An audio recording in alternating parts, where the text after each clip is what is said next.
मान लीजिए जो 5 लाख 7 लाख विद्यार्थी सब जो है सो परीक्षा देता है और उसमें जो है सो आप 1000 2000 चुनते हैं, तो पैसा कहाँ गया? सरकार अपनी पैसा से नहीं, हमारे बच्चे जो बेरोजगार है उस बेरोजगारों के पैसे से ही जो रोजगार मुखी होते हैं उसकी भविष्य तय की जाती है और उसे उसका वेतन दिया जाता है। आखिर किस पर जनता भरोसा करे? चच्चा भतीजा पर भरोसा करे या मोदी जी पे भरोसा करे? मोदी जी भी तो चाचा जी के ही साथ में सरकार चला रहे हैं। आखिर जनता किसको चुने?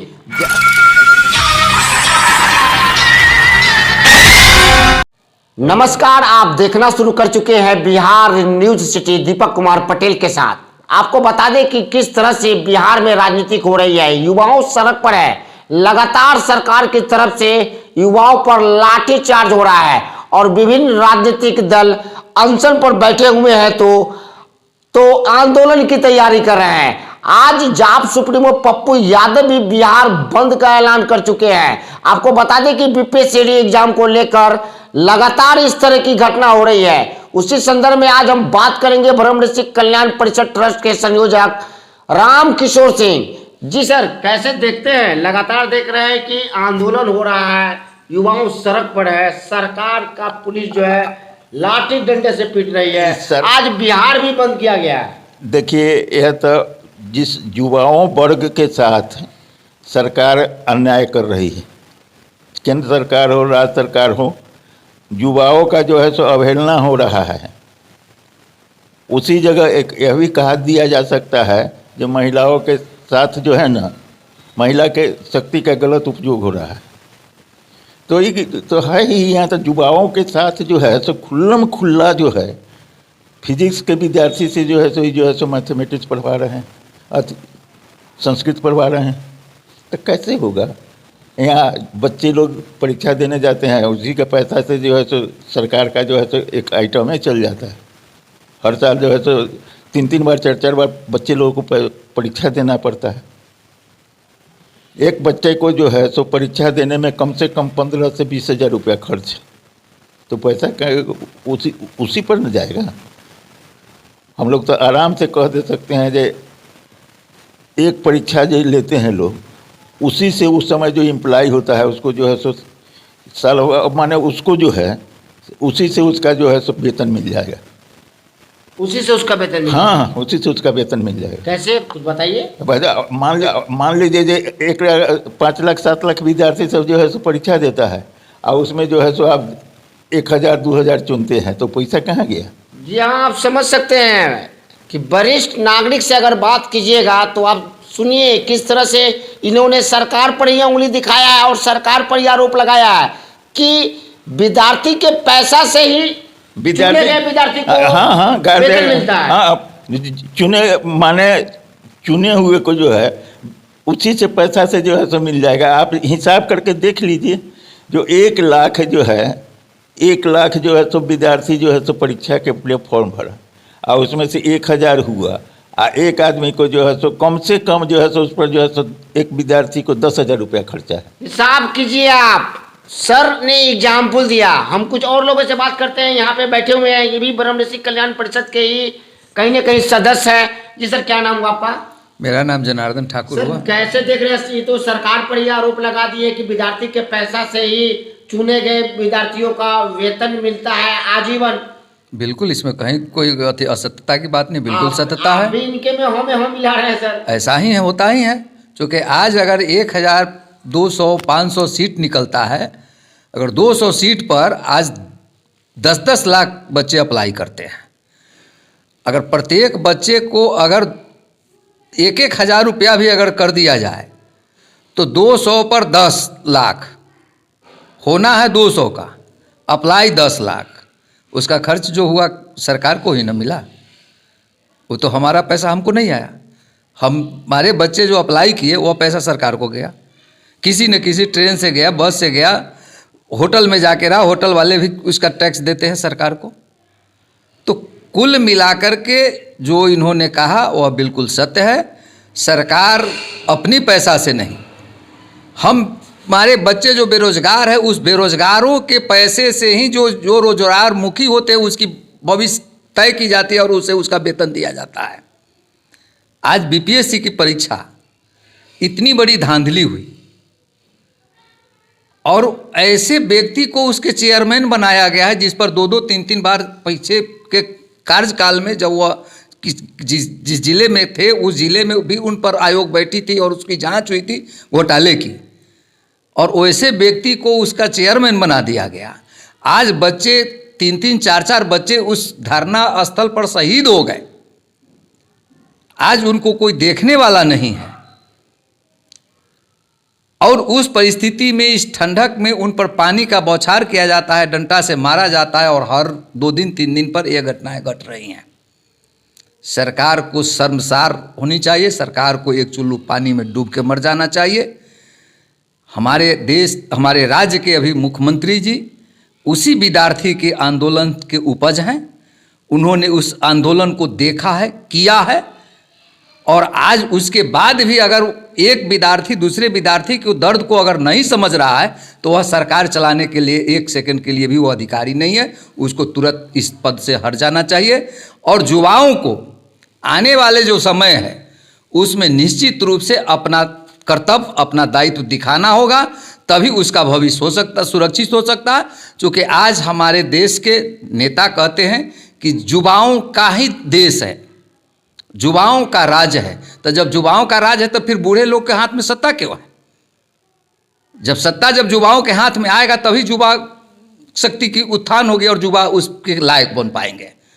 आज बूढ़े हैं तो वो उनकी बूढ़ी सोच हो गई है, समझते हैं जब बच्चा है खेलेगा कूदेगा घर जाएगा अपना बात खत्म हो जाएगा।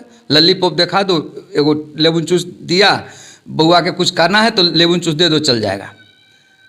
तो उस परिस्थिति से नौजवानों को उभरना पड़ेगा, नौजवान के परिवारों को उभरना पड़ेगा, तभी जाकर के उनके बच्चों का भविष्य सुरक्षित हो पाएगा। नहीं तो आज पिछले 10-12 साल में जो बच्चों का जो भविष्य जिस तरह से गर्त में चली जा रही है, एक भी विश्वविद्यालय का सेशन सही नहीं चल रहा। आज 5-5 साल, 7-7, 8-8 साल में एक बच्चे का ग्रेजुएशन पूरा हो पाता है। इसका दोषी कौन है? सरकार दोषी है ना। आज उस पर कहीं कोई सोचने वाला नहीं है, कोई देखने वाला नहीं है, बस फिजूल खर्ची हो रही है।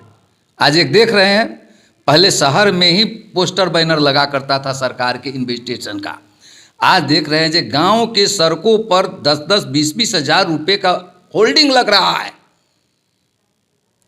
ये सरकार दुरुपयोग जनता के पैसों की इतनी अधिक कर रही है जिसका कोई हद नहीं है। आपने सुना बीपीएससी के अध्यक्ष जो वर्तमान में हैं उन पर कई सारे गंभीर आरोप लगे हुए हैं। जी हाँ, और उनको अध्यक्ष बनाया गया है और बीपीएससी के अध्यक्ष लगातार कर रहे हैं कि जांच कर रहे हैं। जांच में क्या लग रहा है सर? जांच में कुछ निकलेगा भी अथवा जांच कुछ नहीं हो रही है, ये सब फॉल्स है, फारस है। री एग्जाम नहीं हो पाएगा? री एग्जाम नहीं हो पाएगा। अगर री एग्जाम लेना होता तो ले लिए हुए रहते, कैंसिल कर दिए हुए रहते। अब बता दीजिए ना, कोई भी परीक्षा शुरू हुआ और उसके पहले ही घंटे में 12-12 हज़ार लड़के क्वेश्चन पेपर लेकर के बाहर निकल गए, रोड पर आ गए। और जो आज नेट का ज़माना है, फ़ोन का ज़माना है, जब नहीं था उस समय क्वेश्चन लीक होता था तो चला जाता था। जब 2 घंटे 1 घंटे में ही ख़त्म हो गया, परीक्षा 2 घंटे और चलनी है, तो क्या वह क्वेश्चन लीक नहीं हुआ? तो क्या हुआ? वह क्वेश्चन सुरक्षित रह गया। सारे बच्चे क्वेश्चन लेके बाहर निकले थे, तो क्या वह क्वेश्चन सुरक्षित था? ठीक है, मैं नहीं दे सका एग्जाम, लेकिन हमारा जो रिलेटिव जो कोई ना कहीं तो दे रहा है, उसको तुरंत हम सूचना दे देंगे उससे। और जो अभी तंत्र है और घूस पुलिस का जो तंत्र है, व्यवस्था जो है, उसमें चीट पहुंचाने की व्यवस्था जो होती है, उसमें तुरंत चीट पहुंच जाएगा बच्चों के नज़दीक और वो फटाफट लिख लेगा। आश्चर्य से पड़े हैं कि जो भी सेंटर था उस सेंटर के पास जैमर भी नहीं लगाया गया था, जबकि यह कानून है कि आपको सेंटर में जैमर लगाना है ताकि इस तरह का पेपर लीक जैसा वारदात सामने न आए।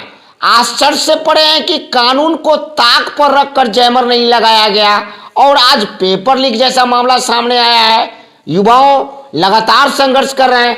आप कैसे देखते हैं सर? लगातार पिटा रहे हैं युवा, बिहार के युवाओं को इस तरह लगातार पेपर लीक हो रहा है। व्यवस्था जो है आज से नहीं, यह जो है सो आप पिछले जो है सो 10-15 साल से देखिए जो शिक्षा कोई व्यवस्था जब से नीतीश कुमार जी, हाँ नीतीश कुमार जी हुए हैं तब से शिक्षा व्यवस्था जो है, लालू यादव और नीतीश जी चचा भतीजा है ना, भाई भाई, जब से हुए हैं तब से तो जो है सो हम लोग यही देख रहे हैं कि हाँ शिक्षा कभी जो है तो नहीं ठीक से हुआ।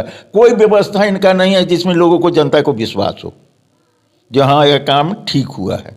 क्या लग रहा है? तो फिर विपक्ष पर भी आरोप लगाया जा रहा है, विपक्ष पर भी आरोप लगाया जा रहा है क्या कि बीपीएससी के एग्जाम को लेकर विपक्ष खामोश है। जिस तरह से जनसुराज पार्टी के प्रशांत किशोर लगातार आमरण अनशन पर अड़े हुए हैं और आंदोलन कर रहे हैं, उस तरह से बिहार के मुख्य विपक्ष राजद पार्टी सड़क पर नहीं दिखी, कांग्रेस दिखी, माले दिखी, जनसुराज पार्टी दिखी, अनसामाजिक कार्यकर्ताओं के नेतृत्व में आंदोलन हुआ, मगर मुख्य विपक्ष में तेजस्वी यादव गायब रहे। मात्र एक बार जाके गर्दनी बाग में जाकर मिले हैं बीपीएससी में जो आंदोलन कर रहे थे विद्यार्थी से। देखिए नीतीश कुमार जी में लालू यादव जी में कोनो जो दूसरे के एक अंतर समझता है, चाहे तो उससे ज़्यादा दुनिया में मूर्ख कोई नहीं है। आखिर किस पर जनता भरोसा करे? चचा भतीजा पर भरोसा करे या मोदी जी पे भरोसा करे?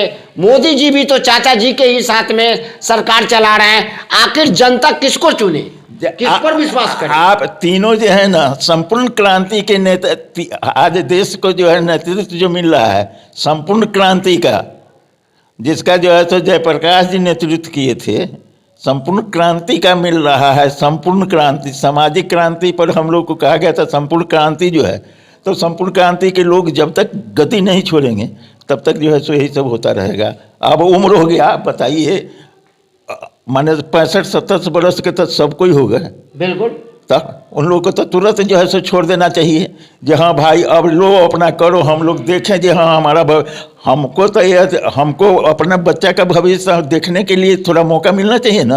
आश्चर्य से परे है कि बिहार में जो सबसे बड़े बड़े नेता हैं, जी हाँ, माननीय लालू प्रसाद यादव जी, मुख्यमंत्री नीतीश कुमार, ये सभी छात्र आंदोलन से ही निकले हैं। और आश्चर्य के परे है कि वही नेता जो छात्र आंदोलन से निकले हैं वही छात्र के समस्याओं को नहीं समझ रहे हैं, उनके परेशानियों को नहीं समझ रहे हैं। लगातार 30 वर्षों में देखा गया है कि न जाने कितने बार इस तरह का पेपर लीक जैसा मामला सामने आया था। राजद, जिस समय राजद की सरकार थी उस समय भी पेपर लीक हुआ था। क्या सर लगातार देख रहे हैं इस तरह पेपर लीक? इधर के दिनों में लगातार पेपर लीक होते चले आ रहा है 10 वर्षों 15 वर्षों के अंदर में। क्या लग रहा है सर, कोचिंग माफिया तो कहीं इस पर आजकल तो लग रहा है, कोचिंग में जिस तरह से आज युवाओं को शिक्षा दिया जा रहा है उसके एवज में दोहन किया जा रहा है। आज सभी राजनीतिक पार्टी का जो मुख्य विपक्ष में है उनका कहना है कि आज कोचिंग संस्थान में शिक्षा माफिया काम कर रहा है। कोचिंग संस्थान कुछ जो है वो माफियाओं का अड्डा बन गया है, जिससे कि जो बच्चे जो पढ़ पाते हैं उनका सही दिशा नहीं निर्देशित नहीं हो पाता, जिसका नतीजा है कि आज वह सब बिल्कुल कटाई में चला गया है। सर आप कैसे देखते हैं सर? कोचिंग संस्था जो है जी, सो माने उस वह तो जो है सो विद्यार्थी को अपाहिज बना दिया है। कोचिंग संस्था जो है, अब हमको किताब है, हमको पढ़ना है, मान लीजिए महाभारत तो 3 पन्ना में है, उसको वह 1 पन्ना में बना के हमको कहता है यही हो गया। कोचिंग संस्था जो है सो उचित शिक्षा तो देता नहीं ना बच्चे को। बच्चे को जो है सो कोचिंग संस्था का जैसे सिस्टम है सो जान लीजिए, हमको भी कहीं कहीं जब समाज में है तो कभी कभी मान लेते, खोजते रहते हैं जो कहाँ क्या है। कोचिंग संस्था जो है सो सभी 10 बरस का जो है सो पीछे का जो अथी है क्वेश्चन जी, उसी को रिपीट करेगा और उसी में से एगो न एगो आएगा। और कुछ पढ़ने की बच्चा को जो है तो ज्ञान की ज़रूरत नहीं है। कोचिंग सेंटर का जो अथी है, प्रश्न है, पत्र है, उसी को जो है तो बराबर रिपीट होता है। या जो है सो आपको मास्टर साहब पढ़ेला ना, मास्टर साहब जो है सो अथी आपको क्वेश्चन नहीं तैयार किए हैं, यूनिवर्सिटी तैयार क्वेश्चन नहीं करता है, कोई तैयार होता है तो उसी मेथड से होता है जो मेथड से जो है सो कोचिंग सेंटर वाले पढ़ाते हैं। आज जो आरोप लग रहा है कोचिंग संस्थान पे, लगातार देख रहे हैं कि सभी राजनीतिक दल आरोप लगा रहे हैं कि कहीं न कहीं उनके मिली भगत से ही इस तरह का काम माने होता है, पढ़ाता है। तो कोचिंग सेंटर क्या करता है आप नहीं जानते हैं? किस चीज़ का आप सरकार है जो आप कहते हैं जब नहीं अथी नहीं है? किस चीज़ का आप सरकार है? आपका ज्ञान नहीं है जो कैसे क्वेश्चन सेट करता है, कैसे बच्चा को पढ़ाता है? आपका बेटा तो पढ़ता है अमेरिका में, आपका बेटा पढ़ता है विदेश में, तो आपको तो नहीं होगा। कारण कि आपको तो यह जो है तो, मगर यह जानना चाहिए सरकार को, प्रशासन को, ये जो सेक्रेटरी लोग बैठे हुए हैं हियाँ जो है सो डीडी की कौन जो है सो सब बैठा हुआ है, सबको पता करना चाहिए जहाँ कैसे होता है। आखिर कैसे सर सुधरे शिक्षा व्यवस्था, आखिर कैसे सुधरे? एक तरफ बिहार सरकार लगातार प्रचार प्रसार पर करोड़ों रुपया खर्च कर रही है, पेपर में विज्ञापन देख रही है, तो आप देख रहे हैं कि किस तरह से शहर में जगह जगह पे पोस्टर बैनर टांगा हुआ है। आखिर कैसे सुधरेगा शिक्षा, जबकि मुख्यमंत्री कर रहे हैं शिक्षा में बिहार नंबर 1 पे जा रहा है? कहने और करने में बहुत का फर्क है। शिक्षा को इतनी लंगड़ी बना दी गई है। पूर्व का जो सिलेबस हुआ करता था वह सिलेबस आज बिल्कुल ख़त्म हो गया। पहले का सिलेबस फास्ट हुआ करता था, 5 क्वेश्चन का जब जवाब होता था उसमें 100 अंक हुआ करते थे। आज 500 क्वेश्चन होता है, अंक रहता है 200। तो जितना शॉर्ट करते चले जा रहे हैं, ज्ञान का भंडार, बच्चों में ज्ञान की कमी होती चली जा रही है।